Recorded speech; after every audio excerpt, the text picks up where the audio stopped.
warm and nice, and a lot of changes are going on. I work in a university setting, I teach, but I also support the practical changes in the country, especially in the urban areas and in the areas of mobility. So from my experience, I have seen that the matters of culture, history, social aspects matter a lot in our design, and also influence the habits and how, especially the streetscape, is used. We might think that the road space is always narrow. That's the commonest problem here, that people mention that the road is very narrow. We need to expand our roads. But when we look at our road space, it's beyond the normal width of a road for transport. It's actually a road for livelihood. As you can see, this is one of the new cities created in the country, in the eastern part of Uganda, but you can see that there is beyond transport. There is a business, there's a social aspect that people are just around there, linking up, meeting up.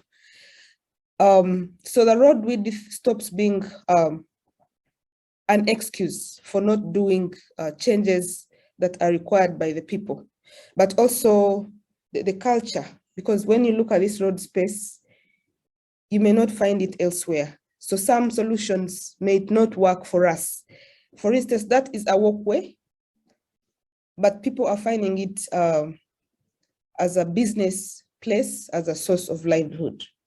So the designer did their part, played their role to make sure that the road space has a walkway, but the designer forgot about the source of livelihood, or did not think that this walkway was not going to serve its purpose. So that's one aspect that I wanted to share. This also still talks about the wastage of space and then the excuse of the road width. You can see how the car also comes in and occupies the space that should be for pedestrians. The car is quite aggressive on the road space. If it's not controlled by the authorities, it can kill the quality of public space. I prefer this image to this because the car now has introduced another eyesore in this roadscape. This is a market area, so it's expected to be that busy, but we don't expect cars to be this close to the market. But the mentality is that if car access is denied here, there might not be business. But what we found out is that even these cars that are parked here are not the customers for this market. So these are some of the issues that we are grappling with, that the road space is being abused and is not giving back to the city fabric what it should give. And it also creates an impression, because it's disorganized, it's everything can be everywhere, things are mixed up, roles and functions are mixed up. It looks like the road space is narrow. So when we are improving the streetscape, this is what we are always trying to encourage. One, the traffic diversion must happen, that some areas should not allow access for cars at all. This is a very difficult thing because there's still a mentality of status and car ownership, car usage. So if you use a car, you feel richer, although it's not always the case. Then the road signage also, because there's an excuse of not knowing if it's a one-way street, people have an excuse, although sometimes it's just human behavior. Also, the introduction of bicycle lanes, racks, and clear walkways is something that we have seen that changes the streetscape. When the bicycle lane is introduced, automatically the cars do not fit there, but we have seen that the cars actually try to squeeze in the 2-meter bike lane and block it, but it always helps. It's better than not having it at all. Then the racks that enable people to park, this also kind of blocks and sends a clear message that since you've seen the bicycle racks, it implies that you cannot use your car to access this place. So that works as a way of blocking car entry into places. The greening aspect, we have a lot of green. And it's surprising that some parts actually don't have any green. At the end of my presentation, I'll show you a slide of a street that did not have any tree. And it always felt quite so hot for people to walk there, just because there was lack of green. But introducing greening, however small, the small pockets, it helps a lot. Then also the street furniture where people can sit. So this street furniture has failed to work where there's no green. It's only efficient where there has been greening for a shade, for shelter. And also for where people can access some kiosks or cafes, that furniture has worked best, because people don't just sit to rest, but they also want to pick something and sit, maybe an ice cream or coffee or something. The street parking also is a big problem, as you've seen in the previous slide, that it takes away space. So restricting that street parking also can help to improve the quality of public space. So this is an example of a proposal I have made for us for this particular city, Jinja. So this is how the road width is 15 meters. This is quite a good wide road. And currently it's just the vehicles and small space for pedestrians, but also this space is being taken away by businesses and also parking areas. So this is the proposal, one option that we introduce completely non-motorized transport. People say it's quite harsh for me to introduce these changes, but I think when we compromise, we don't get the results that we should get out of non-motorized transport. So purely walkway on both sides, so then also the cycling lane in the middle with the greening. So this is the proposal that I'm selling, and hopefully by end of this year, it will be implemented by the city authority. But I also proposed another alternative, that we can keep the walkways, but have just one cycle lane and have on-street parking about 3 meters. And then we have also about 3 meters for the carriageway. But this, because of lack of enforcement, I'm hesitant to market it. I don't think that these motorists will have discipline to make sure that the riders are safe. I'm not sure also whether the type of vehicle will be different, will be a truck, for instance, delivering goods, or some type of through traffic. So I'm trying to market this one, this NMT one, but as a way of transition or preparing the public for the next level of change. This also can be more friendly, that people have to adjust slowly as a process of change. Although this, like I said, can bring compromising issues.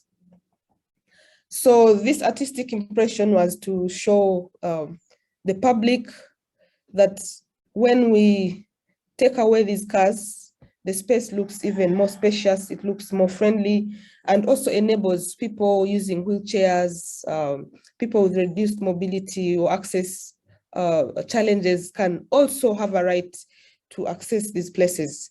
I don't know whether you've heard already about the story of some streets in Melbourne which did not have facilities for the disabled. And when the mayor realized that there were disabled people that needed to access the city, they changed some streets and enabled the disabled to move. So the mayor was telling us how surprised she was that Melbourne had so many disabled people, but they could not see them until they facilitated their access needs and enabled them to come out and be like other people, other human beings. So this proposal also is for the bicycle racks, because there are bicycles in these cities, but because there are no facilities, you might not see them, just like the story of Melbourne with the disabled. You might not see where they park. Most of them are parked on trees, tied there. Others are just parked near shops, doors. I go with mine to the office. When I use it, I actually sit with it in my office. Until recently, when we provided for students about racks for about 15 bicycles.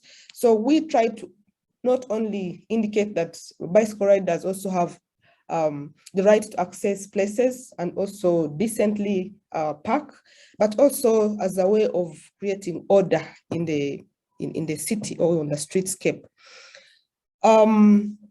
This also is an opportunity for business because of bicycle sharing. So because we know there's an unemployment problem, this is an opportunity that we're trying to market, that people can now pay and rent a bike, but also the bike accessories can be an opportunity for employment, that people come buy tires, buy lights, replace parts and all that, helmets, whatever it is that they might need. So it's not only about transport, it's not only about beautification, organizing the street, but it's also an opportunity for economic growth, local economic growth, actually. Also for tourism, this works very well. If you arrive in this city, you should be able to pick a bike and tour the city better. We've asked people whether they know about some things in their cities. It's the pedestrians that actually know those particular things in the cities. It's the bicycle riders. They connect better with the street space than the motorists.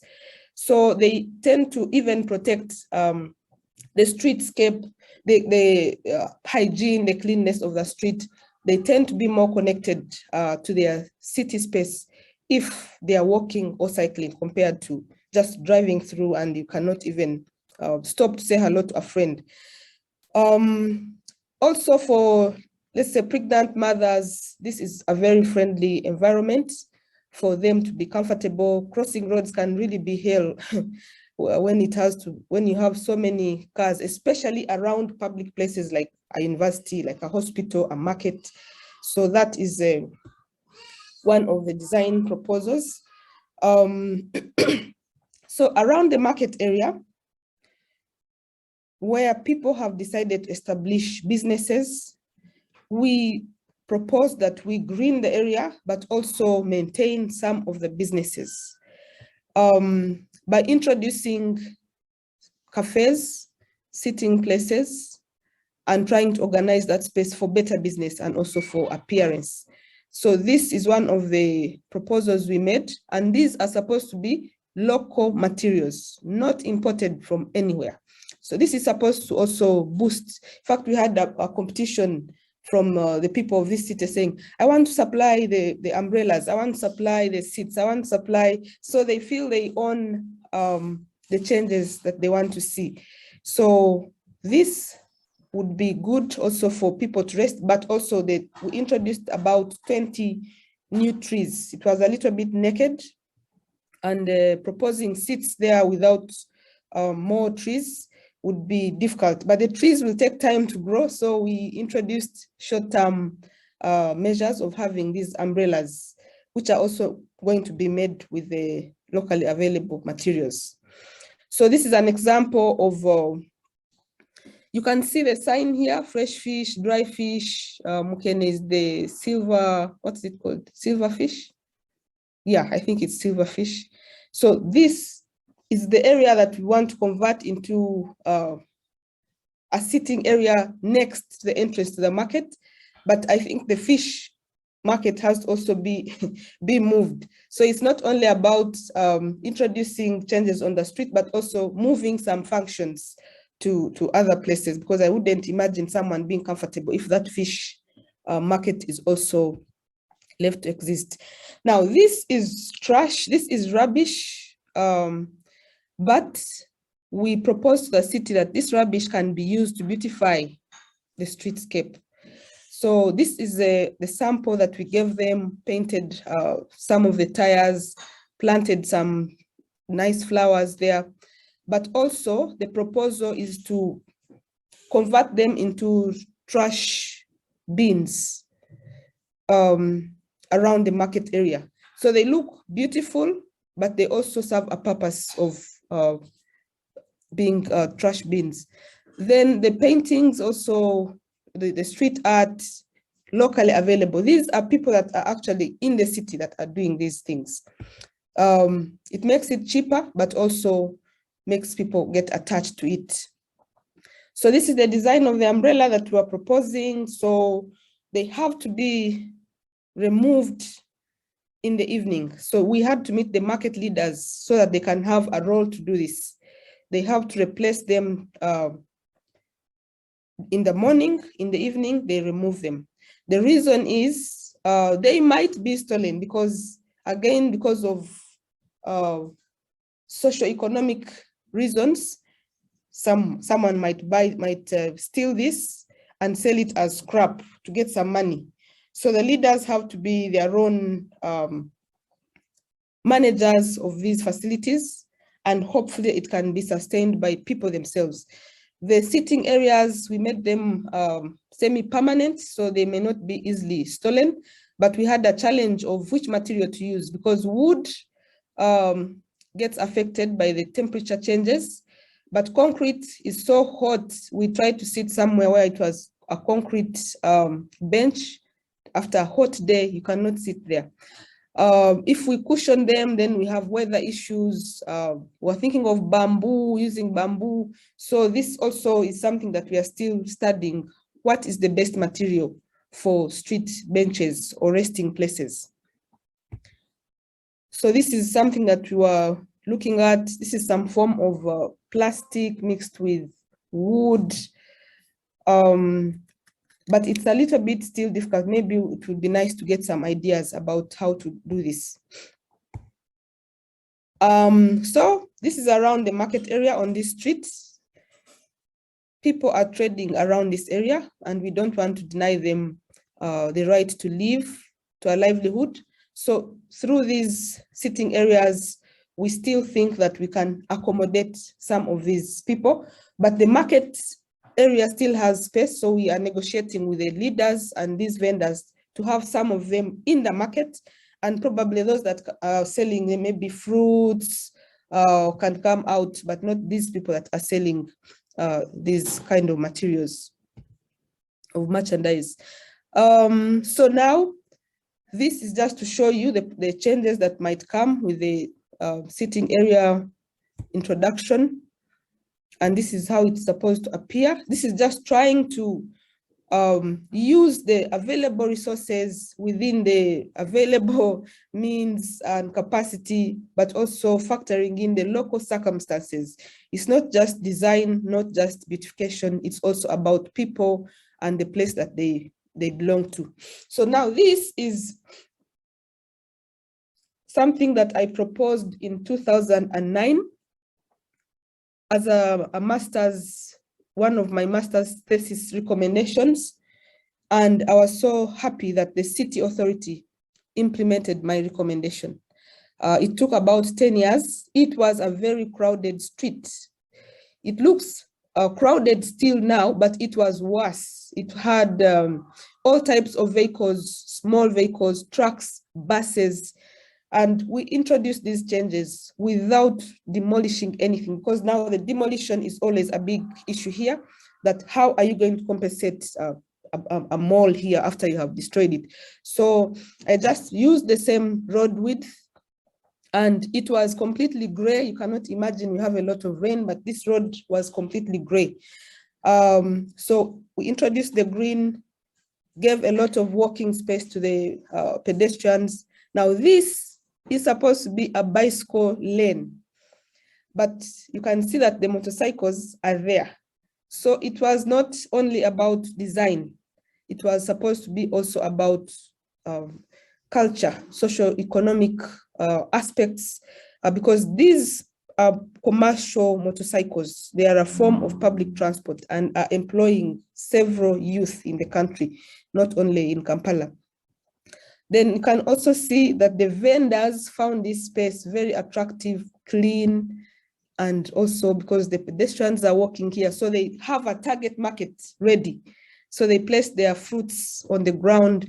Now this is something that we have to learn to live with, because it's going to be very difficult to transition too fast and shock the social system. There's a mutual relationship here. The pedestrians are the customers of these vendors. So getting rid of the vendors has actually failed. Also, there are people that want to purchase items from this street, and because it's not allowing cars to go there, the border borders, these motorcycles, we call them border borders. The border borders are the ones providing transport to take the goods from the shops to wherever they have to be. But it's very beautiful, it's very admirable, and people are proud of it. But we have some feedback from some business owners, like hotels. There are about 3 hotels here that are complaining. In fact, this is one of them here. They are complaining about losing customers. People would prefer to drive in. So again, it's about the culture, the mentality about the car. We explain to them, cars are not your customers. Your customers are people who need access.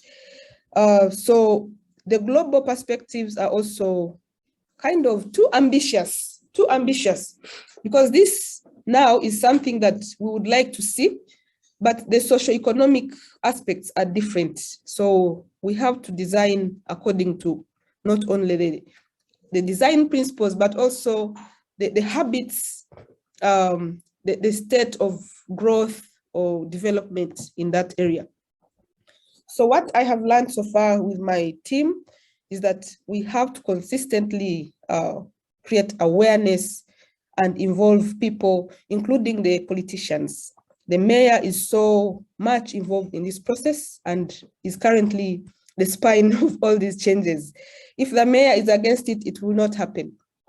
So the politicians have to be trained, they have to be equipped with knowledge, with the urban planning principles, because what should a mayor introduce in the city if it's not going to change the well-being of the urban dwellers? The ownership and sustainability also, we want people to own these projects, we want them to understand, so we are interpreting them in the local languages. We do audios on radio, TV shows in the local language, but also short marketing messages in the local language, because too much English is not being helpful, because some people did not, a good number of people still did not go to school, and to speak English, to understand English, you have to have gone to school. So we use the local language to make sure that the message reaches people. Enforcement is still lacking, like I said. How can an enforcement officer kick these women off the street with their fruits? It's very difficult, because they know that it's about livelihood. These are dresses, clothes to, second-hand materials, but it's a source of livelihood. So enforcement is a big thing. So we are trying to make sure that enforcement is done, not even by police, but the community themselves. And we've done this also within the university when we did the pilot bicycle sharing scheme, because the campus is quite huge. So from one part of the campus to another, it's a bit long. So we introduced that bicycle sharing, but also we needed enforcement. We painted them orange for easy identification. We gave them numbers, but we prepared the community to safeguard that the bicycle does not get out of the gates of the campus. So enforcement is something that we have learned to do. And I think that was it that I wanted to share with you, that it's not only about the design principles, it's about people, it's about habits, it's about culture, but also the ownership by people themselves. So I thank you for your attention, and I look forward to getting some feedback, comments, questions, so I can respond to them. Thank you.